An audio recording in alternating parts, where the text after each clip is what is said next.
Saudara-saudara kaum muslimin yang saya cintai, kita prihatin, kita seakan tercabut dari akar budaya kita sebagai bangsa. Kenapa kita yang berfalsafahkan Pancasila, kenapa kita yang berketuhanan yang Maha Esa tiba-tiba jadi beringas dan brutal? Ada maling ayam ketangkap, disiram bensin, dibakar hidup-hidup. Kok kita bisa begitu? Street justice, pengadilan jalanan mulai tegak. Iyalah kita tidak puas dengan kerja aparat kita, tapi jangan main hakim sendiri. Ini negara, bukan hutan.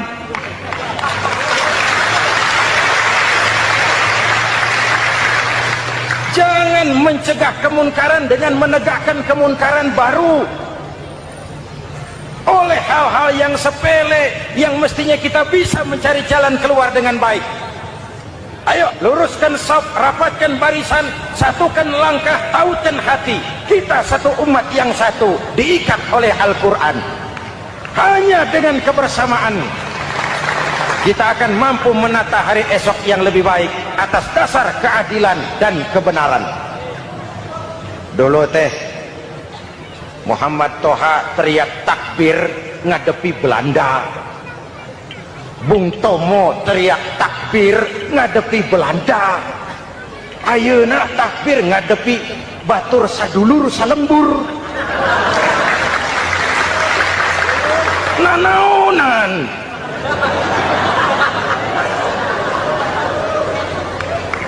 Bung Tomo teriak takbir, Muhammad Toha teriak takbir, yang dihadapi jelas penjajah Belanda. Kita ngadepi saudara sendiri, Allahu Akbar, yang sana teriak Allahu Akbar, setan tepuk tangan di tengah. Yuk kita rukun, yuk kita kompak, yuk kita bersatu, yuk kita pulang, yuk.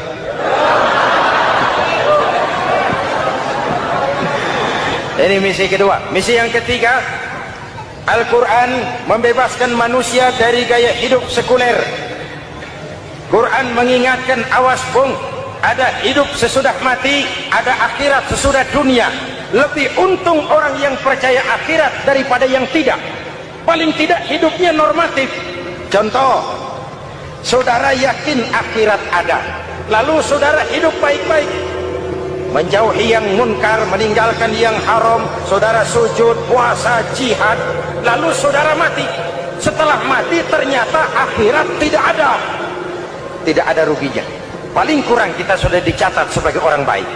Sebaliknya, saudara tidak percaya sama akhirat, lalu hidup seenaknya, judi, mabuk, zina, nipu orang, korupsi, tenggelam dalam kemunkaran, lalu mati. Setelah mati ternyata akhirat ada. Baik, kemana anjen? Lebih untung orang yang percaya akhirat ketimbang yang tidak. Hidupnya ada rem. Iya pak, saya kepengen banyak uang, tapi kalau main judi nanti di akhirat bagaimana? Iya, saya kepengen jadi orang kaya, tapi kalau korupsi, nipu orang, buka peternakan tuyul, nanti di akhirat bagaimana? Gaya hidup yang berkeseimbangan, ada hidup sesudah mati dan ada akhirat sesudah dunia. Yang keempat, Quran membebaskan manusia dari belenggu kebodohan. Quran ayat yang pertama turun sudah berkata, Iqra, baca, kamu jangan jadi bodoh. Kebodohan menimbulkan kemiskinan, kemiskinan mendekatkan kepada kekufuran. Yang kelima, ini kado buat ibu-ibu, Quran mengangkat harkat, derajat dan martabat kaum wanita. Sebelum Quran turun, sebelum Islam datang, nasib wanita sangat menyedihkan. Dilahirkan hanya untuk melahirkan. Kalaupun berperan, peranannya tidak lebih segitiga. Dapur, sumur, kasur. Kasur, sumur, dapur. Dapur, sumur, kasur. Wanita dilecehkan, sekadar alat pemuas nafsu. Datang Islam, Rasul terenyuh, An-nisa imadul bilad, wanita adalah tiangnya negara. Jikalau baik wanita, baik negara. Jikalau rusak wanita, hancur negara. Karena wanita, negara jaya. Betul? Karena wanita, negara hancur. Betul? Maka wanita adalah bidadari yang kadang-kadang setan. Kadang-kadang.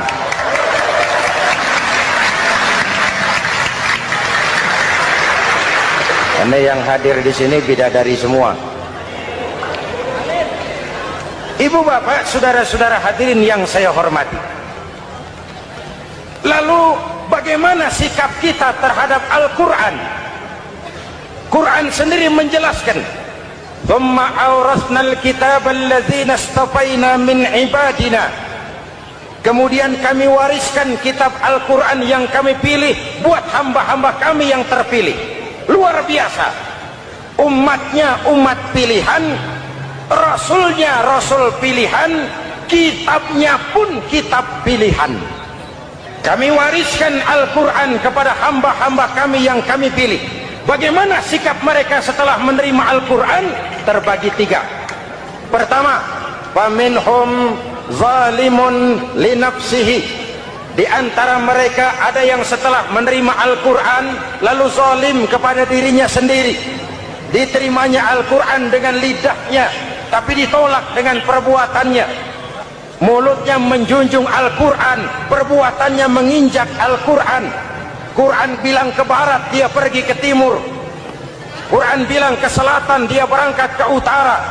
Quran bilang haram, dia terjang. Quran bilang halal, dia tidak mau.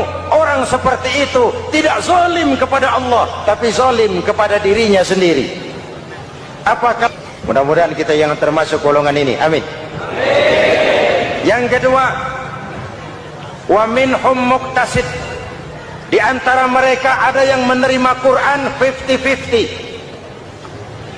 separuh-separuh. Yang enak dilaksanakan, yang berat ditinggal. Padahal pada sisi lain Quran mengajarkan masuklah ke dalam Islam secara total, kafah, jangan separuh-separuh. Ini watak munafik. Kalau dilihat Islam menguntungkan, rame-rame teriak Islam. Ketika diminta berjihad, diminta berkorban, diminta zakat, rame-rame mengundurkan diri. Saya bangkrut pak, saya miskin pak, saya pailit pak. Mental itu dalam awal-awal Baqarah dijelaskan. Kullama adha'a lahum masyaw fi wa idza adlama alaihim qamu. Kalau terang mereka berangkat, kalau gelap mereka mandek. Itu ciri orang munafik beragama. Kalau Islam menguntungkan, rame-rame teriak Islam. Ketika diminta berjihad, berkorban, berjuang, rame-rame mengundurkan diri. Muqtasid.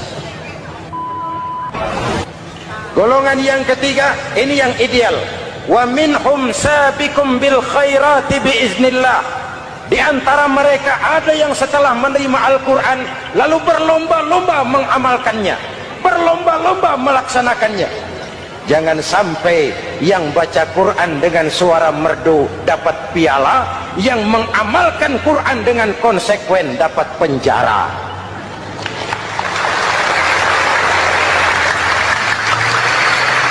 Itu ironi, itu menyedihkan, itu memilukan, dan itu memalukan. Pilihan terserah kita. Satu hadis Rasulullah mengajarkan begini, man ja'alal qur'ana amamahu qadahu ilal jannah wa man ja'alal qur'ana khalfahu saqahu ilan nar. Siapa yang meletakkan Quran di depannya, dijadikannya Quran sebagai imam, Quran akan membimbing dia ke surga, surga dunia, lebih-lebih surga akhirat. Sebaliknya, siapa yang meletakkan Quran di belakang, dibelakanginya ajaran Quran, Quran akan mendorong dia ke neraka, neraka dunia, lebih-lebih neraka akhirat. Quran imam apa makmum? Kita makmum apa imam? Makmum ikut imam apa imam ikut makmum? Makmum ikut imam. Jikalau Quran adalah imam, jikalau kita adalah makmum. Ke barat kata Quran, ke barat kita berangkat. Ke timur kata Quran, ke timur kita menuju. Halal kata Quran, itu yang kita ambil.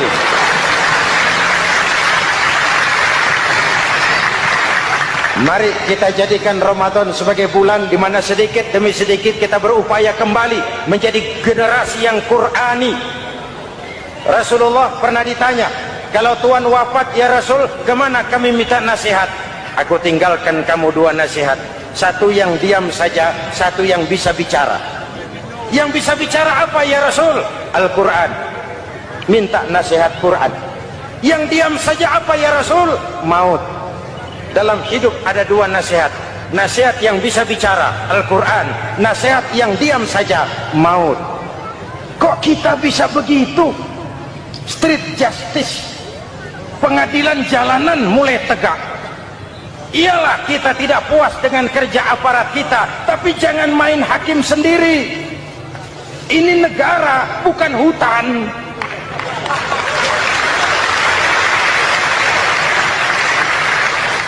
Jangan mencegah kemunkaran dengan menegakkan kemunkaran baru. Oleh hal-hal yang sepele yang mestinya kita bisa mencari jalan keluar dengan baik. Ayo luruskan saf, rapatkan barisan, satukan langkah, tautkan hati. Kita satu umat yang satu, diikat oleh Al-Quran.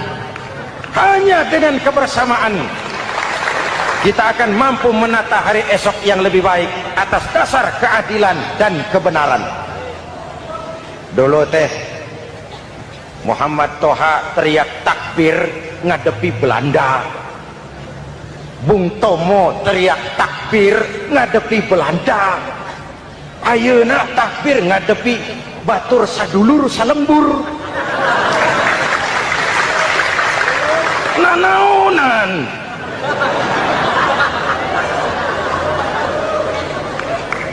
Bung Tomo teriak takbir, Muhammad Toha teriak takbir. Yang dihadapi jelas penjajah Belanda. Kita ngadepi saudara sendiri, Allahu Akbar. Yang sana teriak, Allahu Akbar. Setan tepuk tangan di tengah. Yuk kita rukun yuk. Kita kompak yuk. Kita bersatu yuk. Kita pulang yuk.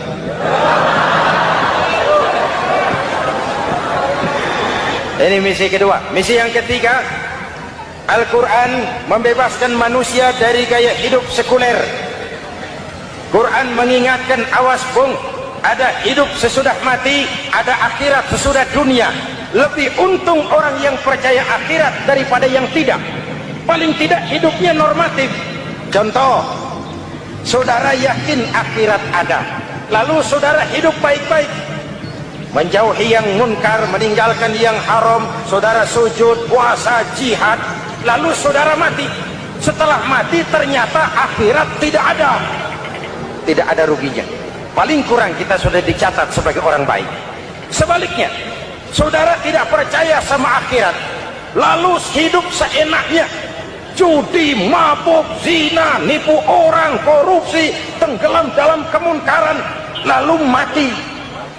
Setelah mati ternyata akhirat ada. Baik, kemana anjen? Lebih untung orang yang percaya akhirat ketimbang yang tidak. Hidupnya ada rem. Iya pak, saya kepengen banyak uang, tapi kalau main judi nanti di akhirat bagaimana? Iya, saya kepengen jadi orang kaya, tapi kalau korupsi, nipu orang, buka peternakan tuyul, nanti di akhirat bagaimana? Gaya hidup yang berkeseimbangan. Ada hidup sesudah mati dan ada akhirat sesudah dunia. Yang keempat, Quran membebaskan manusia dari belenggu kebodohan. Quran ayat yang pertama turun sudah berkata, Iqra, baca, kamu jangan jadi bodoh. Kebodohan menimbulkan kemiskinan, kemiskinan mendekatkan kepada kekufuran. Yang kelima, ini kado buat ibu-ibu. Quran mengangkat harkat, derajat dan martabat kaum wanita. Sebelum Quran turun, sebelum Islam datang, nasib wanita sangat menyedihkan. Dilahirkan hanya untuk melahirkan. Kalaupun berperan, peranannya tidak lebih segitiga. Dapur, sumur, kasur. Kasur, sumur, dapur. Dapur, sumur, kasur. Wanita dilecehkan, sekadar alat pemuas nafsu. Datang Islam, Rasul terenyuh. An-nisa imadul bilad. Wanita adalah tiangnya negara. Jikalau baik wanita, baik negara. Jikalau rusak wanita, hancur negara. Karena wanita, negara jaya. Betul? Karena wanita, negara hancur. Betul? Maka wanita adalah bidadari yang kadang-kadang setan. Kadang-kadang.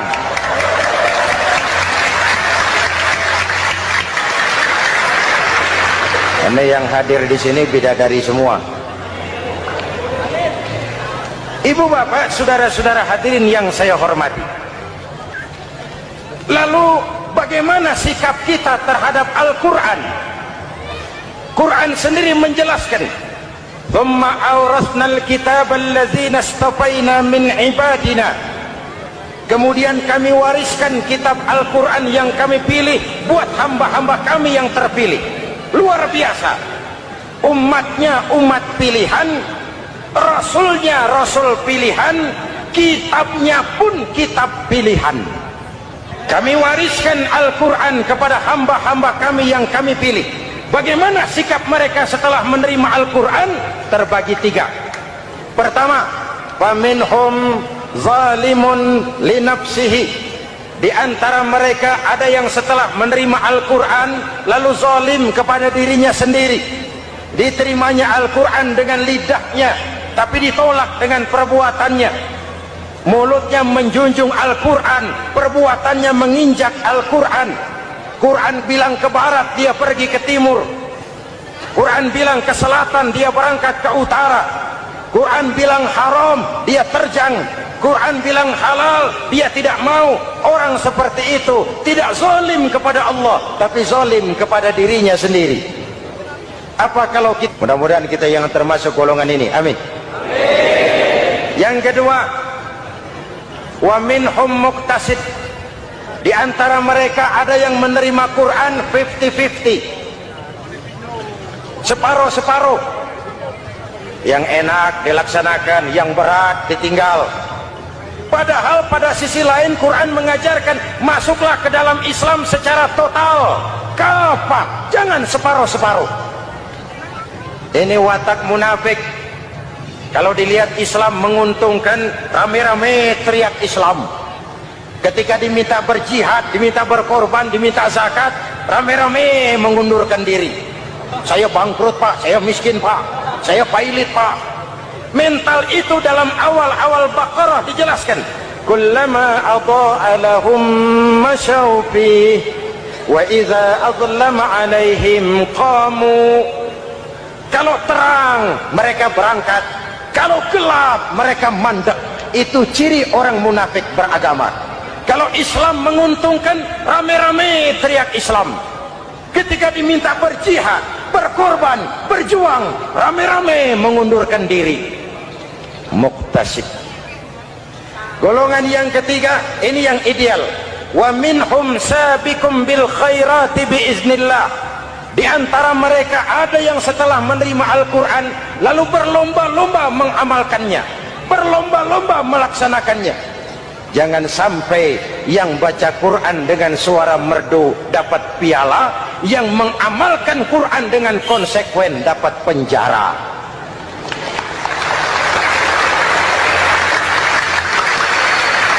Itu ironi, itu menyedihkan, itu memilukan, dan itu memalukan. Pilihan terserah kita.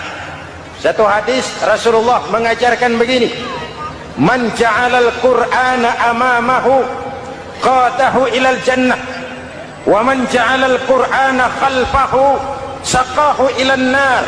Siapa yang meletakkan Quran di depannya, dijadikannya Quran sebagai imam, Quran akan membimbing dia ke surga, surga dunia, lebih-lebih surga akhirat.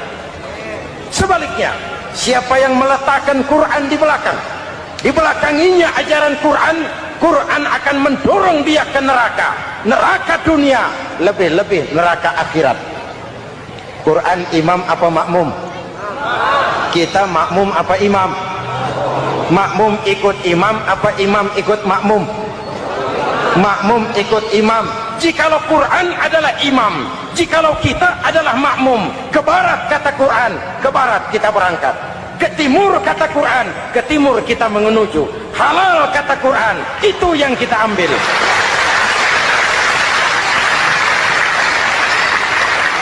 Mari kita jadikan Ramadan sebagai bulan di mana sedikit demi sedikit kita berupaya kembali menjadi generasi yang Qurani. Rasulullah pernah ditanya, kalau Tuhan wafat ya Rasul, kemana kami minta nasihat? Aku tinggalkan kamu dua nasihat, satu yang diam saja, satu yang bisa bicara.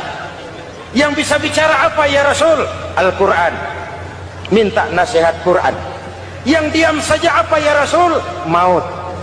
Dalam hidup ada dua nasihat, nasihat yang bisa bicara Al-Quran, nasihat yang diam saja maut. Mau dagang minta nasihat Quran, mau bertetangga minta nasihat Quran, itu nasihat. Nasihat yang kedua diam saja, tahu-tahu datang maut. Makanya anggap ini Ramadan terakhir yang diberikan Allah kepada kita, karena tahun depan tidak ada jaminan kita bertemu Ramadan. Manfaatkan 10 yang akhir untuk meningkatkan nilai ibadah kita kepada Allah Subhanahu wa ta'ala. Kan kita prihatin kadang-kadang tawuran antar desa, antar RT, antar RW, antar kecamatan, sampai antar elit di atas. Makanya saya ulang lagi pesan ini, kalau elit di atas tawuran, jadilah penonton yang baik. Saudara-saudara kaum muslimin yang saya cintai, kita prihatin, kita seakan tercabut dari akar budaya kita sebagai bangsa. Kenapa kita yang berfalsafahkan Pancasila, kenapa kita yang berketuhanan yang Maha Esa tiba-tiba jadi beringas dan brutal? Ada maling ayam ketangkap, disiram bensin, dibakar hidup-hidup. Kok kita bisa begitu? Street justice, pengadilan jalanan mulai tegak. Iyalah kita tidak puas dengan kerja aparat kita, tapi jangan main hakim sendiri. Ini negara, bukan hutan.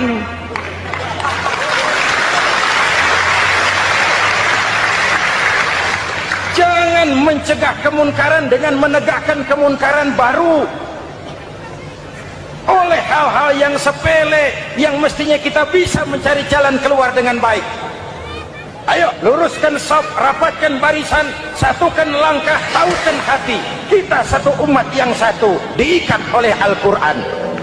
Hanya dengan kebersamaan kita akan mampu menata hari esok yang lebih baik atas dasar keadilan dan kebenaran. Dulu Muhammad Toha teriak takbir ngadepi Belanda. Bung Tomo teriak takbir ngadepi Belanda.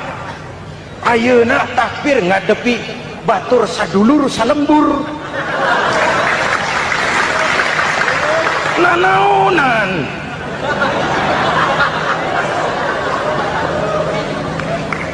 Bung Tomo teriak takbir, Muhammad Toha teriak takbir, yang dihadapi jelas penjajah Belanda. Kita ngadepi saudara sendiri, Allahu Akbar, yang sana teriak Allahu Akbar, setan tepuk tangan di tengah. Yuk kita rukun, yuk kita kompak, yuk kita bersatu, yuk kita pulang, yuk.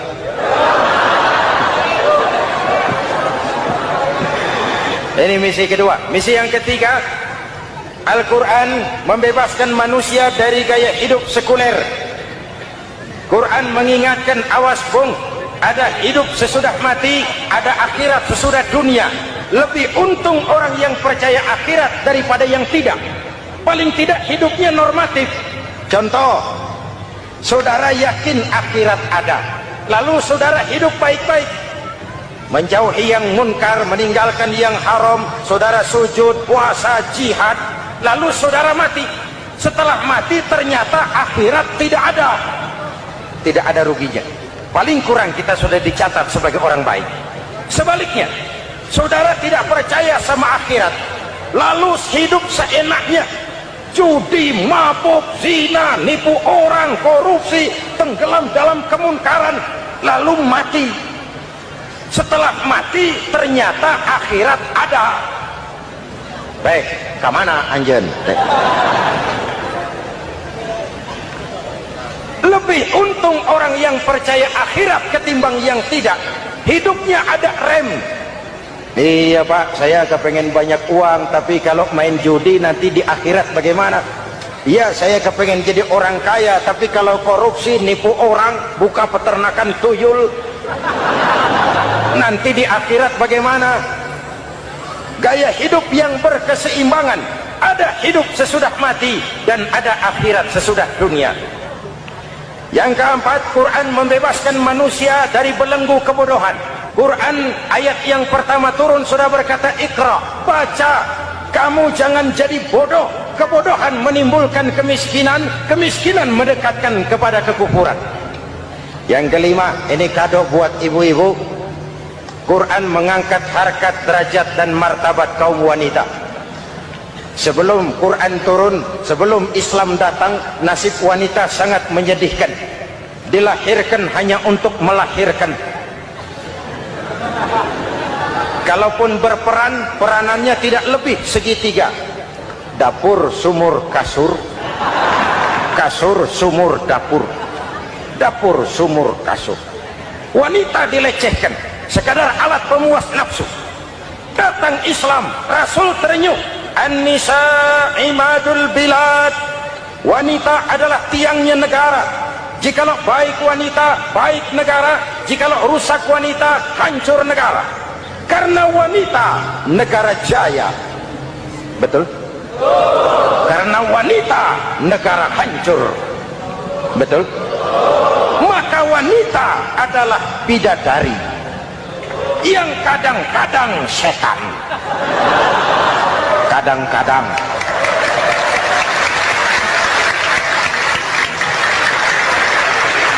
Karena yang hadir di sini bidadari semua.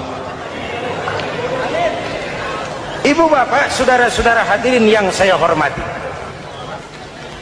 Lalu bagaimana sikap kita terhadap Al-Quran? Quran sendiri menjelaskan, "Tsumma awrasnal kitaba alladzina istafaina min ibadina." Kemudian kami wariskan kitab Al-Quran yang kami pilih buat hamba-hamba kami yang terpilih. Luar biasa. Umatnya umat pilihan, Rasulnya Rasul pilihan, kitabnya pun kitab pilihan. Kami wariskan Al-Quran kepada hamba-hamba kami yang kami pilih. Bagaimana sikap mereka setelah menerima Al-Quran? Terbagi tiga. Pertama, faminhum zalimun linafsihi. Di antara mereka ada yang setelah menerima Al-Quran lalu zalim kepada dirinya sendiri. Diterimanya Al-Quran dengan lidahnya, tapi ditolak dengan perbuatannya. Mulutnya menjunjung Al-Quran, perbuatannya menginjak Al-Quran. Quran bilang ke barat, dia pergi ke timur. Quran bilang ke selatan, dia berangkat ke utara. Quran bilang haram, dia terjang. Quran bilang halal, dia tidak mau. Orang seperti itu tidak zalim kepada Allah, tapi zalim kepada dirinya sendiri. Apakah mudah-mudahan kita yang termasuk golongan ini? Amin. Yang kedua, wa minhum muqtasid. Di antara mereka ada yang menerima Quran 50-50, separuh-separuh. Yang enak dilaksanakan, yang berat ditinggal. Padahal pada sisi lain Quran mengajarkan masuklah ke dalam Islam secara total, kafah, jangan separuh-separuh. Ini watak munafik. Kalau dilihat Islam menguntungkan, rame-rame teriak Islam. Ketika diminta berjihad, diminta berkorban, diminta zakat, rame-rame mengundurkan diri. Saya bangkrut pak, saya miskin pak, saya pailit pak. Mental itu dalam awal-awal Baqarah dijelaskan. Kullama adha'a lahum masyaw fih wa idza adlama alaihim qamu. Kalau terang mereka berangkat, kalau gelap mereka mandek. Itu ciri orang munafik beragama. Kalau Islam menguntungkan, rame-rame teriak Islam. Ketika diminta berjihad, berkorban, berjuang, rame-rame mengundurkan diri. Muqtasid. Golongan yang ketiga, ini yang ideal. Wa minhum sabiqum bil khairati biiznillah. Di antara mereka ada yang setelah menerima Al-Quran lalu berlomba-lomba mengamalkannya, berlomba-lomba melaksanakannya. Jangan sampai yang baca Quran dengan suara merdu dapat piala, yang mengamalkan Quran dengan konsekuen dapat penjara.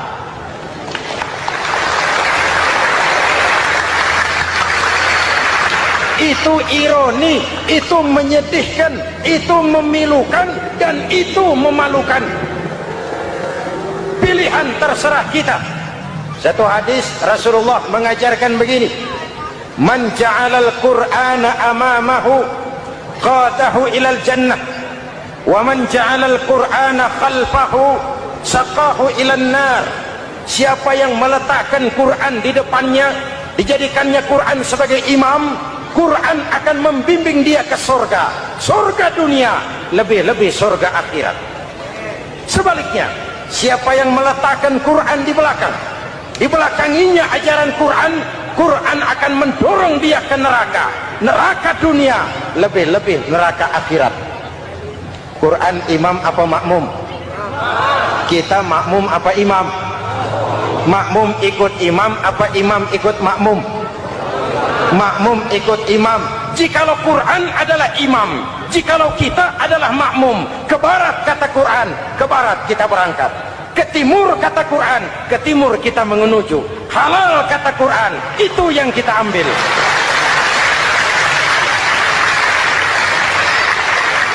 Mari kita jadikan Ramadan sebagai bulan di mana sedikit demi sedikit kita berupaya kembali menjadi generasi yang Qurani.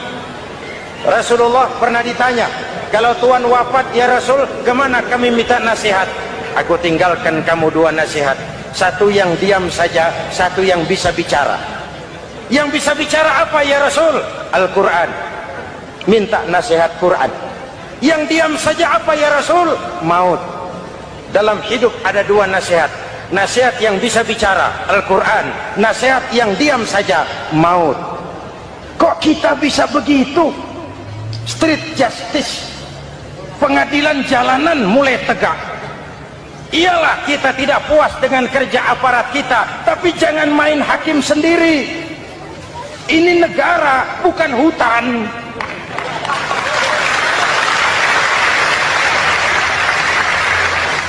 Jangan mencegah kemunkaran dengan menegakkan kemunkaran baru. Oleh hal-hal yang sepele yang mestinya kita bisa mencari jalan keluar dengan baik. Ayo luruskan saf, rapatkan barisan, satukan langkah, tautan hati. Kita satu umat yang satu, diikat oleh Al-Quran.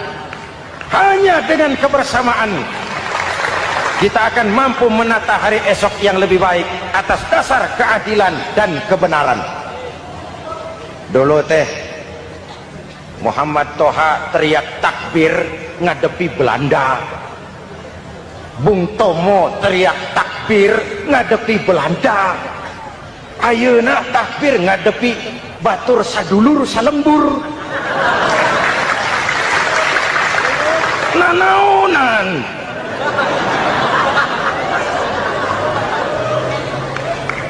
Bung Tomo teriak takbir, Muhammad Toha teriak takbir, yang dihadapi jelas penjajah Belanda. Kita ngadepi saudara sendiri, Allahu Akbar, yang sana teriak Allahu Akbar, setan tepuk tangan di tengah. Yuk kita rukun yuk, kita kompak yuk, kita bersatu yuk. Kita pulang yuk.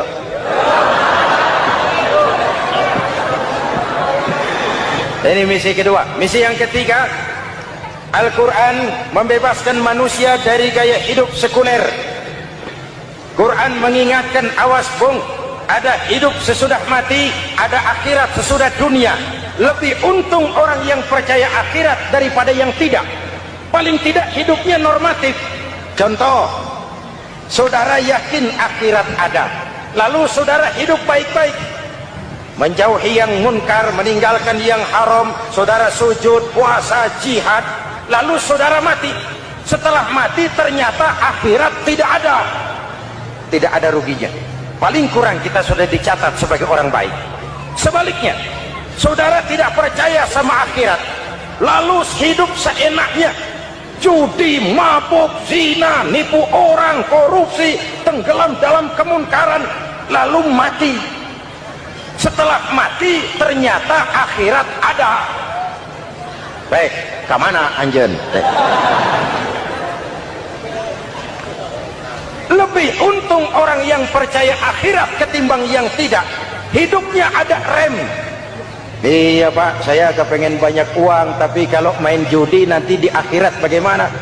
Iya, saya kepengen jadi orang kaya, tapi kalau korupsi, nipu orang, buka peternakan tuyul, nanti di akhirat bagaimana?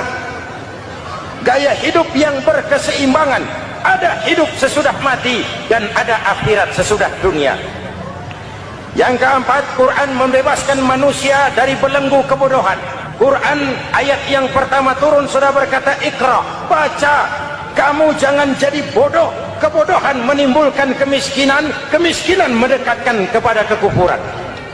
Yang kelima, ini kado buat ibu-ibu, Quran mengangkat harkat, derajat dan martabat kaum wanita. Sebelum Quran turun, sebelum Islam datang, nasib wanita sangat menyedihkan. Dilahirkan hanya untuk melahirkan. Kalaupun berperan, peranannya tidak lebih segitiga. Dapur, sumur, kasur. Kasur, sumur, dapur. Dapur, sumur, kasur. Wanita dilecehkan, sekadar alat pemuas nafsu. Datang Islam, Rasul terenyuh, An-nisa imadul bilad. Wanita adalah tiangnya negara. Jikalau baik wanita, baik negara. Jikalau rusak wanita, hancur negara. Karena wanita, negara jaya. Betul?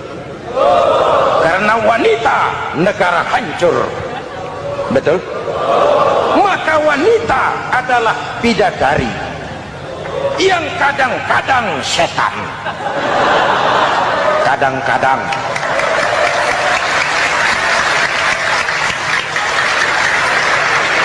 Ini yang hadir di sini bidadari semua. Ibu bapak, saudara-saudara hadirin yang saya hormati. Lalu bagaimana sikap kita terhadap Al-Quran? Quran sendiri menjelaskan, "Thumma awrasnal kitaba alladzina istafaina min ibadina." Kemudian kami wariskan kitab Al-Quran yang kami pilih buat hamba-hamba kami yang terpilih. Luar biasa. Umatnya umat pilihan, Rasulnya Rasul pilihan, kitabnya pun kitab pilihan. Kami wariskan Al-Quran kepada hamba-hamba kami yang kami pilih.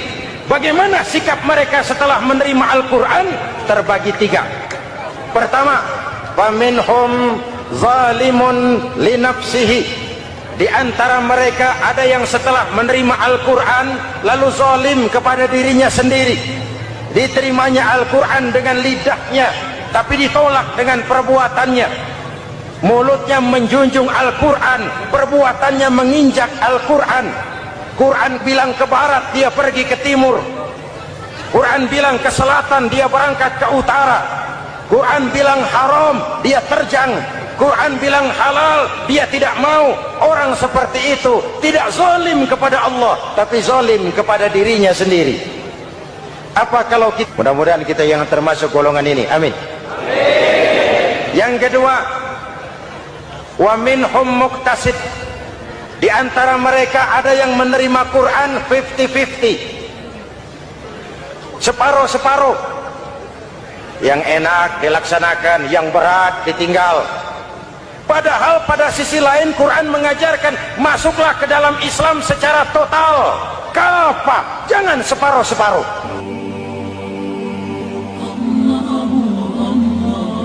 Pertemuan yang lalu sudah saya jelaskan bahwa hidup selalu berakhir dengan kematian.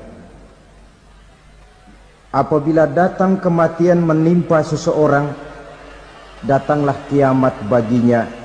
Itu yang disebut dengan kiamat kecil. Hakikatnya mati adalah perpindahan dari kehidupan di dunia ini menuju kehidupan di alam barzakh. Menunggu kita di alam barzakh sampai datangnya saat kiamat, entah 10 tahun, entah 100 tahun, entah 1000 tahun, hanya Allah saja yang maha tahu.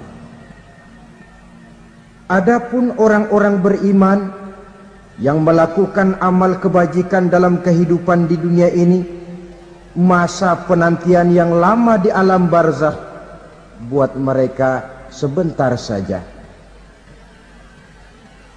Tetapi bagi orang-orang kafir yang ingkar, yang tidak beriman kepada Allah, yang hidup di dunia cuma menumpuk-numpuk dosa, tentu penantian di alam barzakh akan merupakan waktu yang sangat lama. Bukankah dalam kehidupan kita waktu itu memang relatif? Contoh misalnya, bagi pemuda-pemudi yang sedang duduk asik memadu cinta,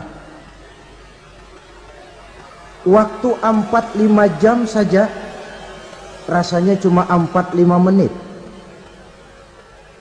Tenggelam oleh keasikan. Tapi buat orang yang berbaring di rumah sakit, meratap di balik-balik apa itu tembok derita kata lagu,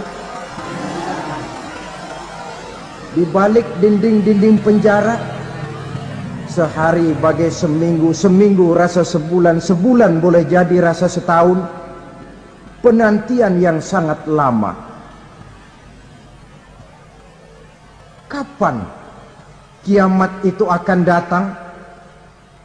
Ini rahasia Allah. Jangankan kita yang orang awam, baginda Nabi sendiri tidak diberitahu oleh Allah kapan kiamat itu akan terjadi. Tetapi sungguh pun demikian, banyak hadis-hadis yang menjelaskan ciri atau tanda-tanda datangnya kiamat. Nah, kalau sudah bicara soal tanda kiamat itu ada dua. Pertama yang disebut alamatus sughra, tanda-tanda kecil. Ini waktunya masih ada tenggang. Ada yang dinamakan alamatul kubra, tanda-tanda besar, artinya kiamat sudah diambang pintu.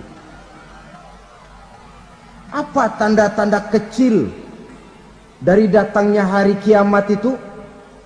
Misalnya kata Nabi, apabila ilmu sudah diangkat oleh Allah, artinya apabila ulama sudah banyak wafat, minat orang belajar agama berkurang, lalu kebodohan nampak merajalela di mana-mana, zina dikerjakan secara terbuka, minuman-minuman keras jadi kebanggaan, itu termasuk di antara tanda-tanda kecil terjadinya hari kiamat. Apalagi misalnya iza waladatil ammatu rabbataha, apabila budak sudah melahirkan tuan. Apa maksudnya? Ada yang mentafsirkan apabila anak sudah bisa membudaki orang tuanya. Orang tua yang melahirkan dia, yang membesarkan dia, demi setelah si anak besar jadi orang berpangkat, bertitel, berharta, berkedudukan, jadilah orang tua itu budaknya.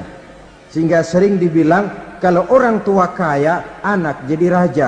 Tapi kalau anak yang kaya, orang tua sering jadi budak. Apalagi munculnya fitnah yang bergelombang, timbul perang antara dua bangsa yang besar, waktu berjalan terasa sangat pendek sekali. Itu merupakan tanda di antara tanda-tanda kiamat. Termasuk di dalamnya sulit membedakan mana laki, mana perempuan. Kan kalau tanda-tanda kayak begini sekarang sudah banyak kita lihat kan.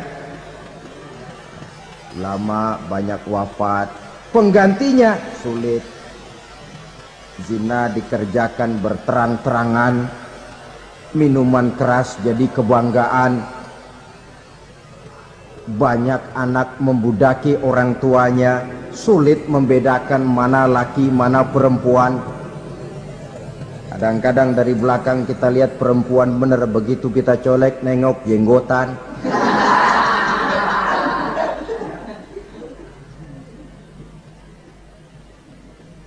Ini termasuk tanda-tanda kecil, masih ada tenggang sampai akan terjadinya kiamat itu. Nah, yang dimaksud dengan tanda-tanda besar, ini tanda besar artinya kiamat sudah diambang pintu. Pertama, matahari terbit dari sebelah barat. Apabila matahari sudah terbit dari arah sebelah barat, tertutuplah sudah pintu taubat.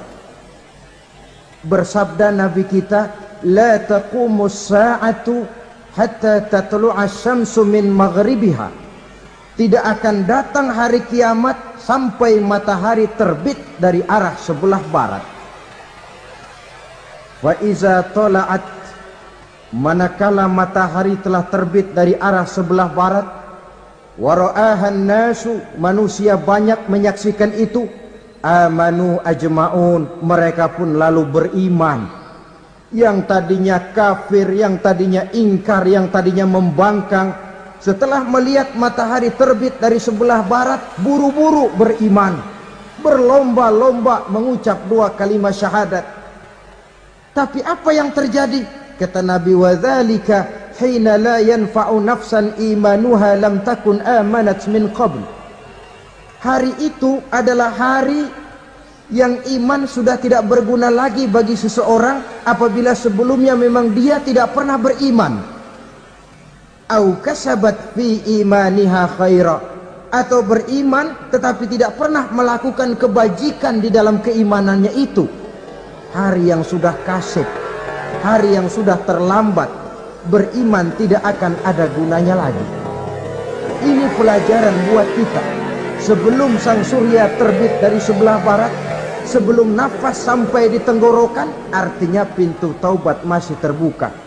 Kalau dua hal itu sudah terwujud, nafas sudah sampai di kerongkongan atau matahari sudah terbit dari arah sebelah barat, tertutuplah sudah pintu taubat.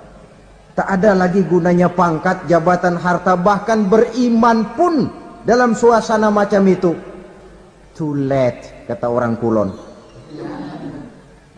Sudah terlambat. Matahari terbit dari arah sebelah barat. Itu tanda besar, artinya kiamat sudah diambang pintu. Lalu apalagi tanda besar? Munculnya Dajjal. Dajjal artinya pendusta-pendusta yang menyesatkan manusia. Ada dua macam Dajjal, saudara. Ada Dajjal kecil. Ini Dajjal kelas teri. Kalau ini sejak zaman Rasulullah sudah ada itu. Tiap zaman ada. Di zaman Rasulullah misalnya ada yang bernama Aswad al-Unsi dari Yaman. Ada yang namanya Musailamah al-Kazzab dari Yamama. Ada yang namanya Ibnu Sayyad dari Madinah. Ini Dajjal-Dajjal di zaman Rasul. Musailamatul Kazzab memproklamirkan diri jadi nabi dia. Di zaman Rasul masih hidup. Ini Dajjal zaman Nabi. Di zaman sahabat muncul Dajjal-Dajjal. Di zaman kita sekarang ini Dajjal-Dajjal pun gentayangan. Dajjal-Dajjal kelas teri. Kerjanya mendustakan manusia, menyesatkan manusia, memalingkan manusia dari jalan yang benar dan diridhoi oleh Allah Subhanahu wa taala. Adapun yang merupakan tanda besar dari datangnya kiamat, Dajjal-Dajjal kelas kakap. Pembohong-pembohong besar yang menyesatkan masyarakat manusia berpaling dari jalan Allah mengikuti jalan mereka. Apa sih ciri Dajjal itu? Kata Nabi dalam hadis Bukhari Muslim, "Inna Dajjala", sesungguhnya yang namanya Dajjal itu yakhruju, satu saat akan muncul mendekati hari kiamat. Wa inna ma'ahu ma'an, si Dajjal ini membawa air, wa naran, dan juga membawa api. Dua simbol. Di tangan yang satu dia bawa air, di tangan yang satu dia bawa api. Wa ammal ladzi yarahu an-nasu ma'an fanarun, adapun yang orang banyak lihat air, hakikatnya adalah api. Yang dilihat api, hakikatnya adalah air. Oleh sebab itu, kalau api yang ditawarkan, ambillah air. Kalau air yang ditawarkan, pilihlah api. Maksudnya apa ini? Ini bahasa simbol, saudara-saudara. Dajjal bicaranya seolah-olah untuk kepentingan manusia, menawarkan surga. Surga yang dia tawarkan hakikatnya neraka. Hai manusia, kalau kau mau bahagia, jangan dekat-dekat dengan agama. Sholat itu tidak efektif dan efisien, tidak produktif dari segi ekonomi itu. Menghadiri majelis taklim cuma buang-buang waktu. Tahajud, tasbih, tahlil, baca Quran, apa itu? Pekerjaan mubazir saja. Hidup ini cuma sekali, masa yang cuma sekali, manfaatkan dengan sebaik-baiknya. Mumpung, dibawanya sifat mumpung tetapi dalam pengertian yang sangat negatif. Bicaranya seolah-olah untuk kepentingan manusia, tetapi sebenarnya menjerumuskan manusia. Menawarkan air tapi sebenarnya api, menawarkan api tapi hakikatnya air. Buat apa kamu sholat? Buat apa kamu bayar zakat? Buat apa kamu puasa?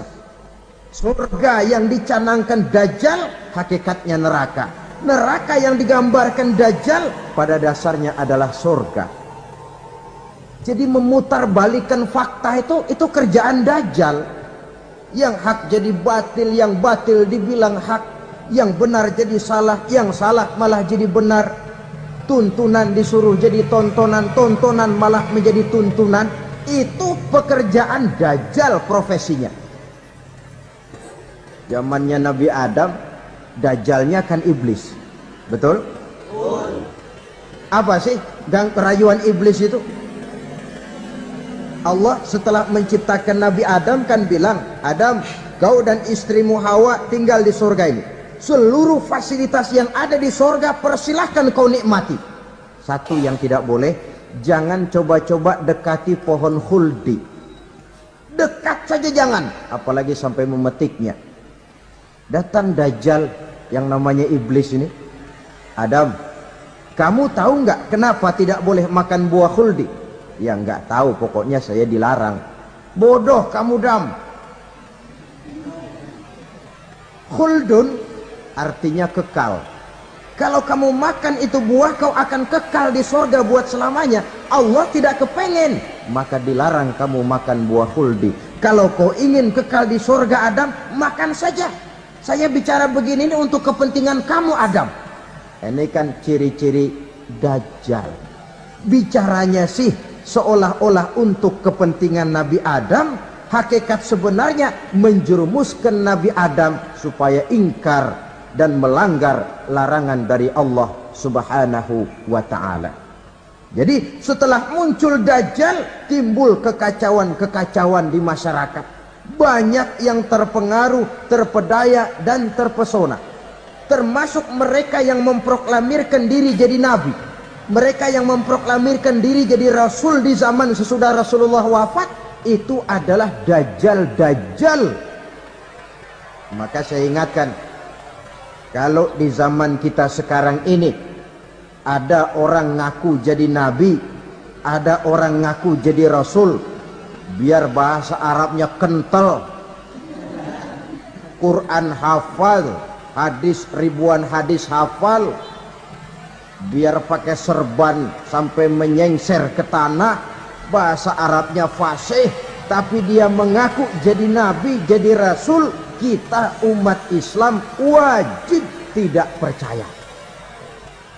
Wajib untuk tidak percaya. Itulah Dajjal-Dajjal zaman kita sekarang ini. Tidak mustahil mereka datang mempengaruhi orang-orang awam supaya berpaling dari Rasulullah, mengikuti mereka.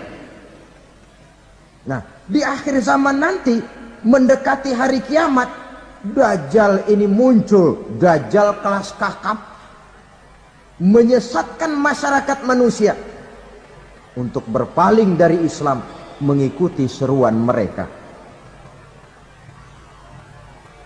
Apalagi di antara datangnya kiamat itu, tanda yang besar itu, turunnya Nabiullah Isa Al-Masih, putra Maryam. Menurut berbagai hadis yang sahih, Nabi Isa Al-Masih nanti akan turun lagi. Tidak membawa risalah yang baru, tapi meluruskan risalah Islam ini yang telah banyak ditinggalkan oleh masyarakat. Bahkan ada hadis menjelaskan beliau akan membunuh Nabi, mematahkan kayu-kayu salib, lalu melaksanakan haji dan umrah mengikuti syariat Nabi Muhammad, bukan membawa agama baru.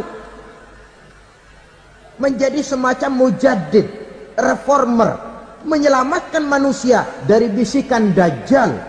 Bahkan ada riwayat yang menjelaskan bahwa Nabi Isa berhasil mengalahkan Dajjal, mengembalikan masyarakat manusia kembali kepada ajaran Islam yang datang dari Allah, dibawa oleh Rasulullah Sallallahu Alaihi Wasallam. Dengan kata lain, turunnya Nabi Isa bukan sebagai Nabi dan Rasul baru, tetapi mengikuti syariat Nabi kita Muhammad Sallallahu Alaihi Wasallam.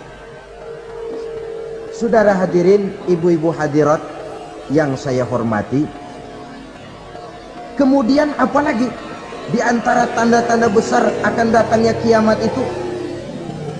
Keluarnya asap atau awan.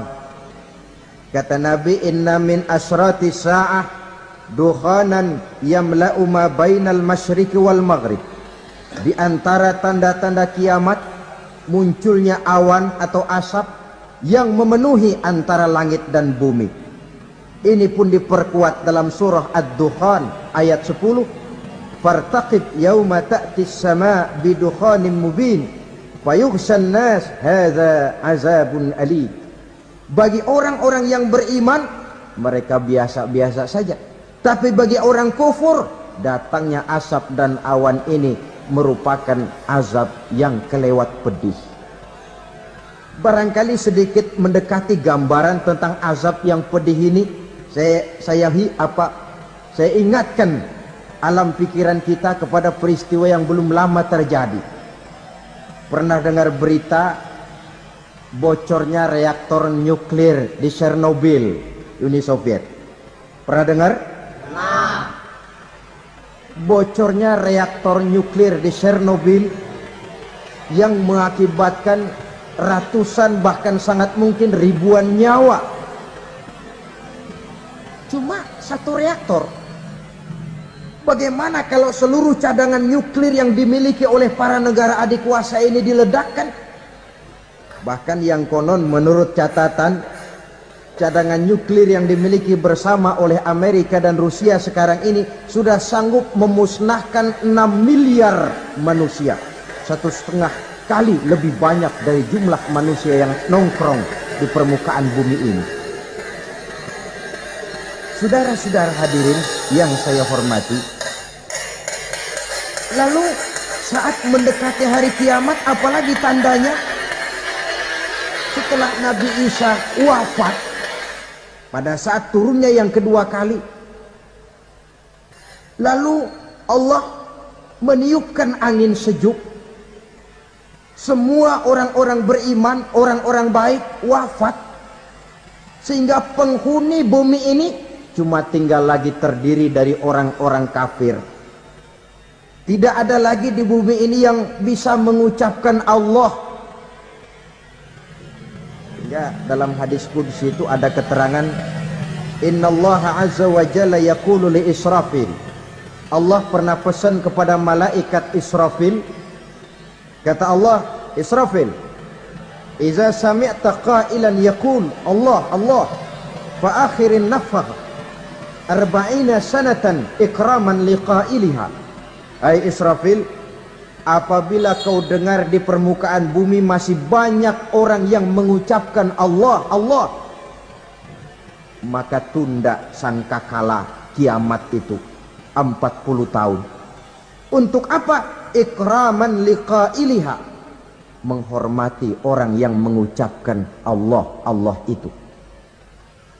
Wah, jadi karena sekarang masih banyak yang mengucapkan Allah, besar hatilah kita, masih jauh kiamat itu. Tapi jangan lupa, kiamat pribadi, kiamat kecil itu yang nggak kita sangka-sangka. Ajal datang mencabut nyawa, itu kiamat pribadi. Dan itu yang pasti kita hadapi, dan itu yang membuat kita tidak boleh bersikap main-main di dalam kehidupan sekarang ini. Saudara hadirin yang saya hormati, tidak ada lagi orang-orang muslim. Seluruh penduduk dunia ini kafir. Lalu terciptalah struktur sosial yang berlandaskan prinsip hidup semau gue. Bakal terjadilah prinsip di mana yang kaya menyantap yang miskin, yang kuat menindas yang lemah. Hidup sudah bagaikan di rimba belantara, berlaku hukum rimba. Siapa yang kuat dia yang menang, siapa yang lemah menjadi mangsa. Timbul kekacauan, maksiat merajalela, munkarat menjadi-jadi, sehingga isi bumi ini penuh dengan segala macam perbuatan dosa. Tidak ada perlunya lagi alam diperpanjang temponya.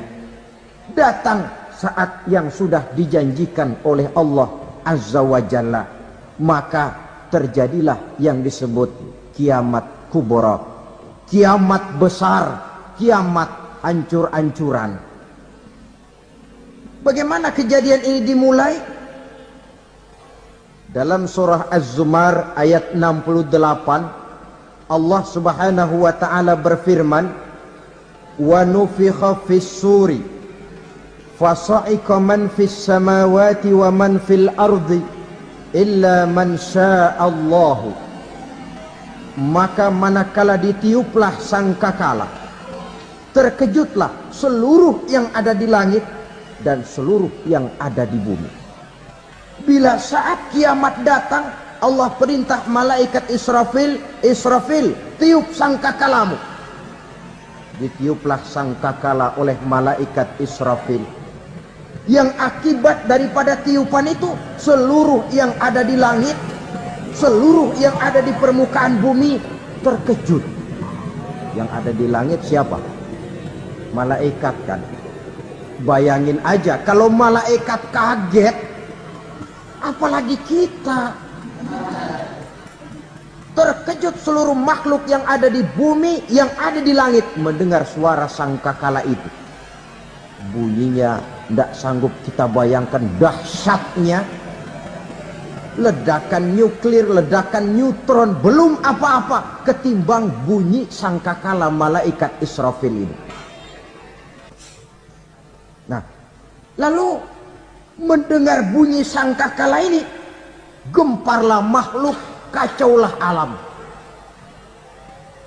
Bumi gempa, planet-planet bertabrakan, gunung meletus, air laut tumpah ke darat, angin topan bertiup, halilintar menyambar, lalu semua yang bernama hidup mati total. Mati bareng tanpa persiapan. La haula wala quwata illa billah. Saya kadang-kadang dalam tafakur bermohon, ya Allah, mudah-mudahan saya enggak nemuin kiamat beneran. Ngeri. Tidak bisa kita bayangkan macam apa suasana seperti itu. Allah saja banyak memberikan gambaran, misalnya Al-Qari'ah, wa mal Qari'ah, wa ma adraka mal Qari'ah. Kejadian yang menggemparkan. Tahukah kamu apa kejadian yang menggemparkan itu? Yauma yakunun nasu kal farasil mabsus wa takunul jibalu kal ihnil manfus. Pada saat itu manusia berterbangan bagai kupu-kupu. Gunung berterbangan seperti kapas ditiup angin. Gunung saja macam kapas, konon lagi manusia. Kematian total, mulai semut sampai gajah mati, jin mati, iblis mati, malaikat mati.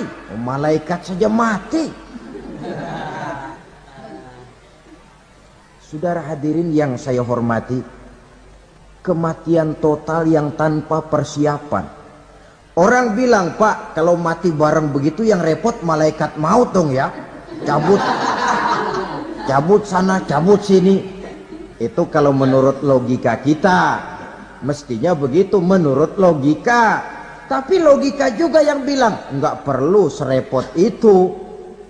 Sebab untuk mematikan listrik di wilayah DKI, di wilayah Jakarta, nggak perlu tiap rumah didatengin matiin ya lama.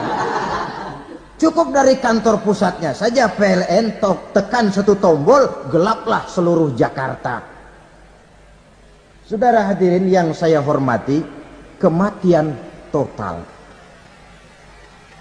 Lalu setelah kematian total, planet-planet juga mati, dalam arti tidak bergerak dan beredar. Angin mati, dalam arti tidak bertiup. Air mati, dalam arti tidak ada riak gelombang. Pokoknya semua mati. Kullu nafsin za'iqatul maut, semua yang bernafas mati. Dalam ayat lain, kullu man 'alaiha fan, semua yang ada di permukaan bumi fana. Yang kekal cuma Allah Subhanahu wa ta'ala. Yang paling belakang mati malaikat maut dan malaikat Israfil. Tapi mati juga sesuai dengan janji Allah. Menurut hadis Bukhari Muslim dari Abi Hurairah, masa tenggang waktu antara kematian total pada tiupan sangkakala pertama dengan proses kebangkitan pada tiupan sangkakala kedua 40 lamanya.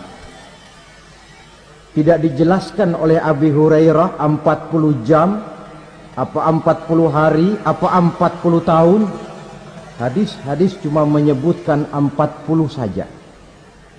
Sunyi alam, yang tinggal cuma Allah saja lagi. Ketika itu Allah berseru-seru, katanya, limanil mulkul yauma, siapa para penguasa hari ini?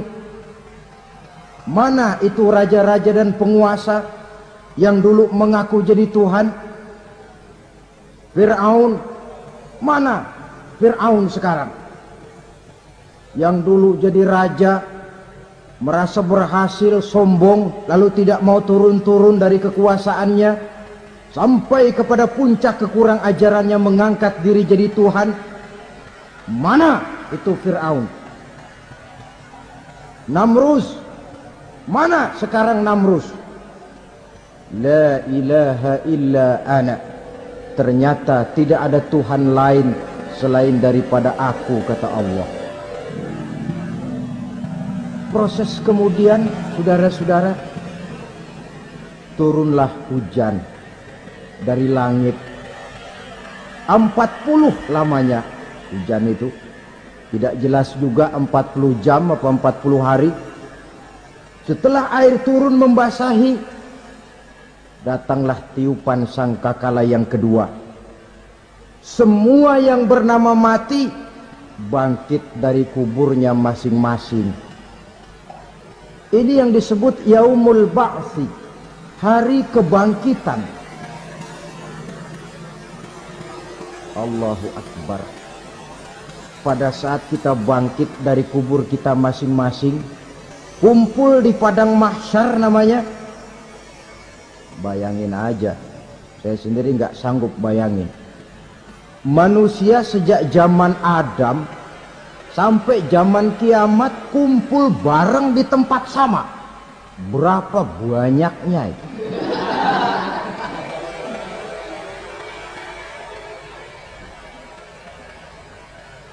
Dan yang luar biasa menurut satu riwayat, pada saat bangkit itu, Masya Allah, roman muka kita berubah, disesuaikan dengan amalan kita waktu di dunia ini. Barang siapa yang waktu di dunia amalannya itu amalan tikus, di akhirat nanti dia bangkit dari kubur, mukanya seperti muka tikus. Gagah betul badannya, tapi mukanya seperti tikus. Kenapa? Amalannya waktu di dunia seperti amalan tikus. Apa amalan tikus itu? Suka ngegeragoti barang yang sudah disimpan rapi-rapi. Orang sudah simpan uang rapi-rapi, simpan perhiasan rapi-rapi, digeragoti oleh tikus. Maling-maling, pencoleng-pencoleng, koruptor-koruptor, itu nanti di akhirat nanti kita lihat mukanya seperti muka tikus. Oh ini waktu di dunia suka nyolong, hanya seperti muka tikus. Barang siapa yang waktu di dunia ini amalannya itu amalan macan, dia akan bangkit nanti mukanya seperti muka macan. Apa amalan macan? Macan itu amalannya menang-menangan. Orang yang mau menang saja nggak mau mengalah. Coba lihat di hutan, kenal hutan nggak? Di hutan, raja hutan di mana-mana pasti macan, betul kan? Betul. Padahal hutan belum pernah bikin pemilihan umum. Tapi macan tidak peduli ada pemilihan umum apa tidak, pokok saya raja. Sebab apa? Macan jadi raja itu bukan karena benar, tapi karena kuat jadi raja. Setelah dia jadi raja, rakyat hutan yang mesti dilindungi malah dimakan oleh raja macan. Kambing rakyat hutan dimakan oleh macan. Ayam rakyat hutan dimakan oleh macan. Itu nanti kita lihat di akhirat itu mukanya seperti muka macan, gagah betul. Lalu barang siapa yang di dunia ini amalannya itu seperti amalan anjing, nanti dia punya muka seperti muka anjing. Apa amalan anjing? Pertama, anjing itu kalau disuruh jaga rumah, dia tidak bisa membedakan mana maling, mana tamu. Biar yang datang maling, kalau bawa tulang, anjing kalem. Yang kedua, anjing itu akan setia kepada siapa saja yang memberinya roti. Siapa yang memberinya roti, itulah majikannya. Apa kata majikannya, pasti dia laksanakan. Soal benar atau salah, dia tidak peduli. Setelah anjing dapat roti, dia tidak punya pilihan lain kecuali bilang, abdi mah kumaha juragan wae ayeuna mah.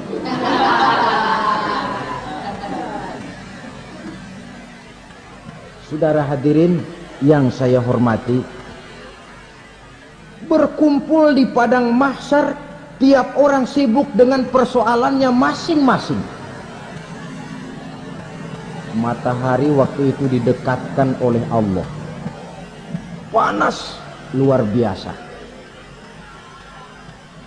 Ada yang saking panasnya itu mencucurkan peluh keringat sampai sebatas mata kakinya. Ada yang keringatnya sampai sedengkulnya. Ada yang keringatnya sampai sepusatnya. Ada yang keringatnya mengalir sampai sebahunya. Ada yang kelelap oleh keringatnya sendiri, sementara orang di sampingnya nggak apa-apa. Bergantung lagi amalan dia waktu di dunia ini. Saudara-saudara, sebagian orang dalam kepanikan padang mahsyar berombong-rombong datang mereka menghadap Nabi Adam. Ya Adam, anta abal bashar. Hai Adam, Tuhan adalah bapak moyang manusia. Kami sebentar lagi akan disidang, dimintakan pertanggungan jawab. Tolonglah kami, hai Adam. Kata Nabi Adam, jangankan nolongin sampean, saya sendiri tanggung jawab di hadapan Allah ketika dulu tidak boleh makan khuldi, saya serobot. Sudahlah, urus diri masing-masing saja, nafsi. Begitu kata Nabi Nuh, begitu kata Nabi Ibrahim. Tiap orang bertanggung jawab sendiri-sendiri. Ketika itulah saudara-saudara, nikmatnya menjadi umat Nabi besar Muhammad sallallahu alaihi wasallam. Sebab apa? Walaupun menurut abjad kita ini umat paling belakang, karena paling belakang kita ini toh, karena Nabi Muhammad adalah Nabi akhir, tapi akan dihisap lebih dulu, lewat di atas sirat lebih dulu, masuk surga lebih dahulu ketimbang umat-umat belakangan. Ketika Rasul mendekati ajal, beliau tanyakan itu kepada malaikat Jibril. Malaikat Jibril berkata, Muhammad jangan khawatir, Allah sudah berjanji, inni haramtul jannata ala sairil anbiya hatta tadkhulaha anta, wa haramtuha ala sairil umami hatta tadkhulaha ummatuka. Surga aku haramkan buat seluruh nabi kecuali kalau engkau Muhammad sudah masuk ke dalamnya, dan surga aku haramkan buat seluruh umat kecuali kalau umatmu Muhammad sudah masuk ke dalamnya. Logikanya, walaupun menurut abjad kita umat paling belakang, bakal dihisap paling dulu, lewat di atas sirat paling dulu, masuk surga paling dulu, kalau mampir ke neraka juga paling. Ya resiko. Jangan mau enaknya aja paling dulu. Saudara hadirin yang saya hormati, setelah masa kebangkitan itu jangan dikira begitu bangkit langsung diperiksa.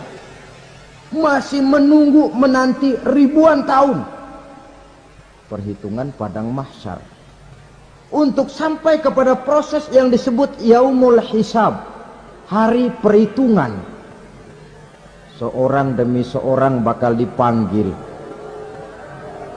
Bayangkan saja, kita se-RT saja di absen, kadang-kadang perlu waktu lama. Ini manusia sejak zaman Nabi Adam sampai datang hari kiamat, satu demi satu disidang di hadapan Qadhi Rabbul Jalil. Status sosial copot sudah waktu itu. Yang pernah jadi hartawan di situ tidak lagi kelihatan kehartawanannya. Yang pernah jadi jenderal tidak lagi dipanggil jenderalnya. Yang ustadz tidak lagi dipanggil al-mukarramnya. Seluruh status sosial selesai. Dipanggillah kita seorang demi seorang menghadap Qadhi Rabbul Jalil. Bagaimana proses penghisaban itu? Pertama, proses tanya jawab. Di antaranya ada hadis menyatakan, lan tazula qadama 'abdin yaumal qiyamah hatta yus'ala an arba'i khisalin. Besok di hari kiamat tidak akan bergeser telapak kaki seorang hamba sampai dia ditanya lebih dulu tentang 4 persoalan. Tentang ilmunya, kemana ilmu itu diamalkan. Tentang umurnya, di mana umur itu dihabiskan. Tentang masa mudanya, Kemana masa muda itu dipakai? Tentang hartanya, dari mana harta itu didapat dan kemana harta itu dibelanjakan. Ini termasuk proses tanya jawab. Jadi kalau istilah pengadilan dunia, nama Fulan bin Fulan. Kamu waktu di dunia diberikan umur panjang untuk apa? Pernah mengalami masa muda, kemana kau habiskan masa remajamu? Kau diamanahkan ilmu, dengan apa ilmumu kau amalkan? Kau diberikan harta, dari mana harta kau dapat, kemana kau belanjakan? Tak seorang pun yang bisa mungkir. Sebab apa? Dikala itu yang menjadi saksi bukan orang. Yang menjadi saksi adalah seluruh anggota badan kita. Tangan bicara, kaki jadi saksi terhadap seluruh amalan yang pernah kita kerjakan pada saat kehidupan di alam dunia ini. Selesai proses tanya jawab, lalu diperlihatkan buku catatan kita waktu hidup di dunia ini. Jangan lupa Allah itu menyiapkan 2 superkomputer kepada kita. Sebelah ditempelin sebelah kanan, yang sebelah tempelin di sebelah kiri. Komputer itu namanya Raqib dan Atid. 2 malaikat yang apabila baik kita lakukan, refleks saja akan menulis kebajikan kita. Jahat kita kerjakan, akan tertulis. Catatan itu nanti diperlihatkan kepada kita.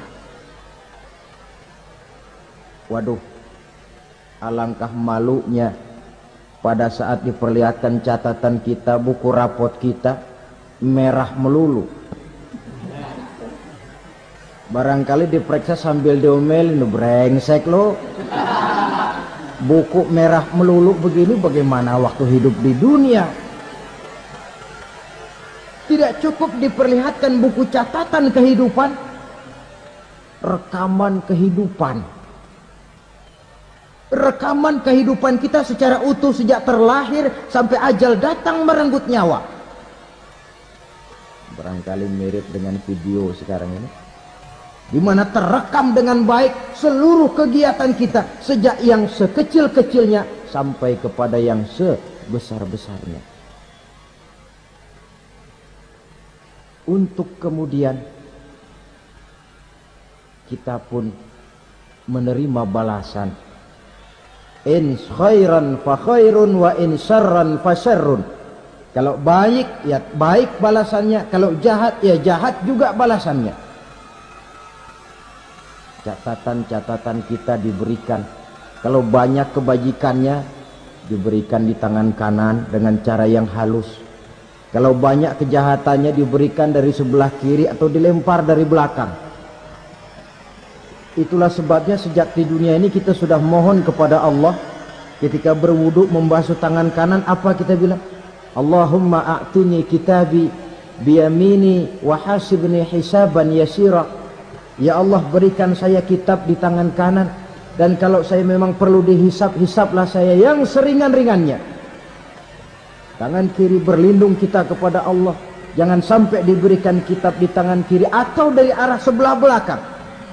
Wa a'udzubika an tu'tiya kitabi bishimali aw min wara'i zuhri, dari arah sebelah belakang. Na'udzubillah min dzalik. Setelah selesai lewat proses penghisaban, lewat mizan, timbangan, maka yang sudah selesai dihisab itu bergeraklah menuju sirat, jembatan yang terbentang menuju surga melalui neraka. Saudara-saudara, panjangnya perjalanan sirat itu memakan waktu ratusan tahun. Tetapi orang yang lewat di atas sirat pun macam-macam, bergantung amalannya ketika di dunia ini. Ada yang lewat di atas sirat itu kal barqil khatib, seperti kilat yang menyambar, lep, sudah sampai dia di surga. Cepat bukan main. Ada yang lewat di atas sirat itu seperti orang lari-lari. Ada yang lewat di atas sirat itu seperti orang jalan biasa. Ada yang sambil merangkak. ada yang sambil ngesor, ada yang sambil gelayutan, ada yang selamat sampai ke ujung ke surga, ada yang tergelincir jatuh masuk ke dalam neraka, bergantung amalannya dalam kehidupan di dunia sekarang ini. Tiap kita akan melewati yang namanya sirat ini. Saudara-saudara kaum muslimin yang saya hormati, dengan demikian mereka yang selamat melalui sirat sampai ke terminal akhir surga, mereka yang ketika dihisab ternyata banyak kejahatannya daripada kebaikannya, mereka singgah di dalam neraka. Nah, adapun orang-orang yang beriman menurut ayat Quran dan hadis Nabi itu nanti ada bermacam-macam. Ada orang beriman itu yang dimasukkan surga. Ada orang beriman itu yang dimasukkan ke dalam surga. Ada orang beriman itu yang disebut penduduk surga. Kenapa lain-lain, Pak? Karena waktu di dunia amalannya juga lain-lain. Ada orang beriman yang masuk surga. Ini paling murah tiketnya. Mau masuk surga? Kata Nabi begini, ma min abdin qala la ilaha illallah thumma mata ala dhalik illa dakhala al-jannah. Kalau seorang hamba sudah mengucap dua kalimat syahadat, dia yakin dengan kebenaran kalimat itu sampai matinya, orang itu akan masuk surga. Abi Dzar yang waktu itu diajak bicara heran, ya Rasul kok gampang betul? Iya, walaupun orang itu mencuri, iya, walaupun orang itu berzina, iya, biar dia mencuri, biar dia berzina, kalau dia sudah mengucap dua kalimat syahadat, dia yakin dengan kebenaran kalimat itu sampai matinya, itu orang akan masuk surga. Jadi masuk surga cukup dua kalimat syahadat, yakin sampai mati, masuk surga. Itu perkara masuk. Tapi kalau pertanyaannya diterusin, masuknya kapan, Pak? Nah, ini lain lagi urusannya. Sebab ada yang masuknya itu langsung, ada yang mampir dulu. Di sana tempat cuma dua, kalau tidak surga, neraka. Mau ke surga tapi mampir dulu, yang mampirnya jelas di neraka. Kenapa? Dalam hadis qudsi ada riwayat, nanti itu di akhirat setelah Allah selesai mengatur penduduk surga masuk surga, yang neraka masuk neraka, Allah berkata kepada malaikat Malik, malaikat Malik, labaik ya Allah, itu bajingan-bajingan tengik, manusia-manusia durjana yang waktu di dunia tidak mau sujud, jauh dari ulama, gemar melakukan yang munkarat dan maksiat, hidup di tengah masyarakat selalu jadi bibit keonaran, kufur, sudah masuk neraka semua. Sudah ya Allah. Nah, kalau sudah, coba sekarang kamu masuk, Malik. Saya, iya, masuk neraka. Mau apa ya Allah? Kata Allah, akhriju minan nar man kana fi qalbihi misqala habbatin min khardalin min iman. Kau masuk neraka, cari di dalam neraka orang-orang yang ada imannya walaupun kecil sebesar biji zarah, angkat mereka keluar. Masuk malaikat Malik ke neraka, cari orang yang ada imannya, korek-korek. Ya repot, udah pada gosong. Yang ada imannya diangkat ke atas, yang ada imannya diangkat ke atas, lalu dimandikan di Nahrul Hayat, namanya sungai kehidupan di akhirat nanti. Cakep lagi rupanya, bersih lagi wajahnya, apel di hadapan Allah. Kata Allah, bagaimana mas? Kapok nggak sampean? Kapok ya Allah. Nah, kalau kapok, idhab fadkhulil jannah, pergi masuk surga sana. berangkat mereka ke surga, ketemu sama teman-temannya yang udah sampai lebih dulu, yang nggak pakai mampir lagi.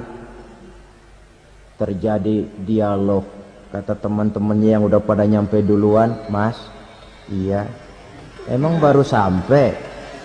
Oh, saya baru sampai. Memang mampir di mana dulu, Mas? Kita sudah lama sampai di surga. Saudara buka surah Al-Muddatsir ayat 34-35. Masalakakum fis saqar? Kenapa kamu mampir di neraka Saqar?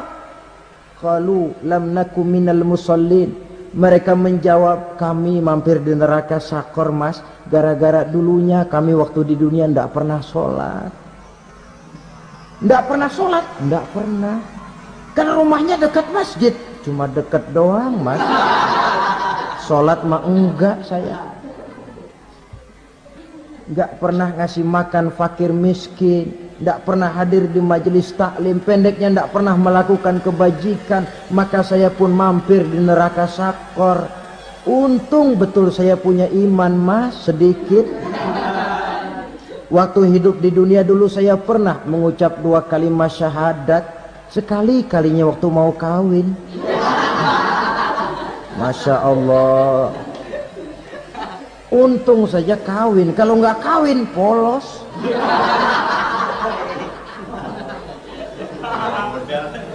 Itu juga pengulu sudah setengah mati ngajarin.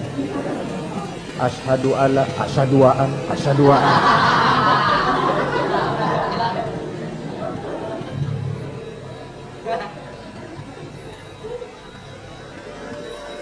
Ini namanya masuk surga, ada mampir dulu.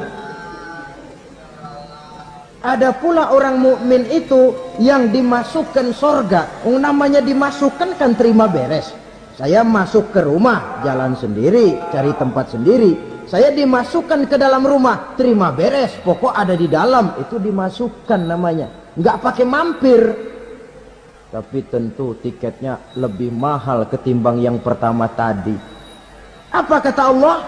Innal ladzina amanu wa amilus solihat la ukaffiranna anhum sayyiatihim wa la udkhilannahum jannah. Sesungguhnya orang-orang yang beriman kemudian beramal soleh, kami hapuskan segala dosa dan kesalahannya, kami masukkan mereka ke dalam surga. Lihat ayatnya, Allah yang memasukkan, kita yang dimasukkan. Tidak pakai transit, tidak usah mampir. Cuma tidak cukup syahadat, tidak cukup amanu, tapi diiringi dengan wa'amilus salih.